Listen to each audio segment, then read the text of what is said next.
আমি যখন বাড়িতে পৌঁছলুম তখন দুপুর। চতুর্দিকে চিকচিক করছে রোদ্দুর।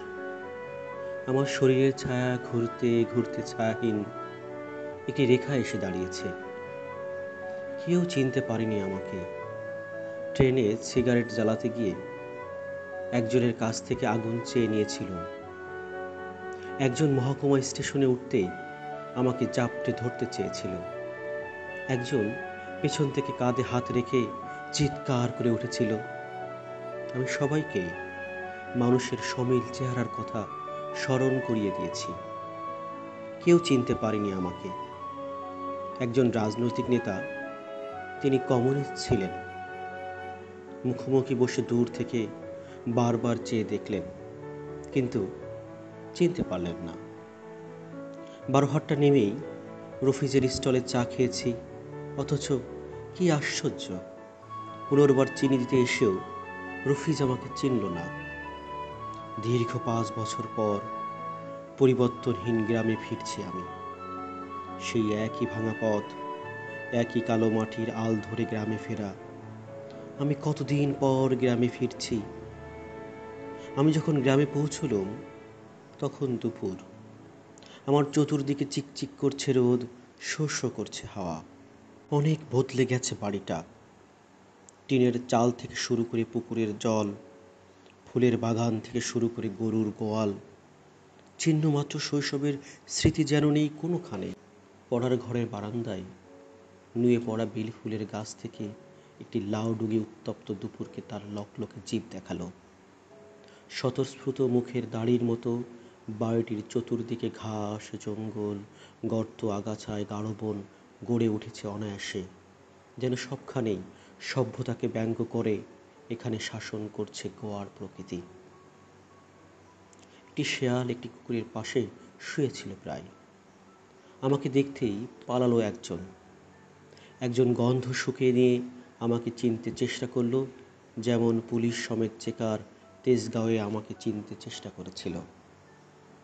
হাঁটতে হাঁটতে একটি গাছ দেখে থমকে দাঁড়ালাম। অশোক গাছ। 62 ঝড়ে ভেঙে যাওয়া অশোক। একসময় কি ভীষণ ছায়া দিত এই গাছটা। অনায়াসে দুজন মানুষ মিশে থাকতে পারত এর ছায়ায়।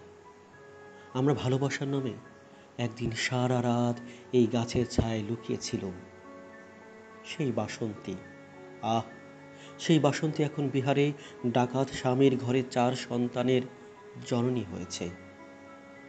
পুকুরের জলে শব্দ উঠল মাছের, আবার জিভ দেখালো সাপ। শান্ত স্থির বোকা গ্রামকে কাঁপিয়ে দিয়ে একটি এরোপ্লেন তখন উড়ে গেল পশ্চিমে। আমি বাড়ির পেছন থেকে শব্দ করে দরজায় টোকা দিয়ে ডাকলুম, মা। বহুদিন যে দরজা খোলেনি, বহুদিন যে দরজায় কোনো কণ্ঠস্বর ছিল না, মরচে পড়া সেই দরজায় মুহূর্তেই ক্যাচ ক্যাচ শব্দ করে খুলে গেল। বহুদিন চেষ্টা করে যে গোয়েন্দা বিভাগ আমাকে ধরতে পারেনি, চৈত্রের উত্তপ্ত দুপুরে অফুরন্ত হাওয়ার ভিতরে সেই আমি কত সহজেই একটি আলিঙ্গনের কাছে বন্দী হয়ে গেলুম। সেই আমি কত সহজেই মায়ের চোখে চোখ রেখে একটি অবুঝ সন্তান হয়ে গেলুম। মা আমাকে ক্রন্দন সিক্ত একটি চুম্বনের মধ্যে লুকিয়ে রেখে অনেক জঙ্গলের পথ অতিক্রম করে পুকুরের জলে চাল ধুতে গেলেন। আমি ঘরের ভিতরে তাকালাম, দেখলাম দুঘরের মাঝামাঝি যেখানে সিদ্ধিদাতা গণেশের ছবি ছিল, সেখানে লেনিন। বাবার জমা খরচের পাশে কার্ল মার্কস। আলমারির একটি ভাঙা কাচের অভাব পূরণ করেছে স্কোপো স্কোয়ার ছেঁড়া ছবি। মা পুকুর থেকে ফিরছেন।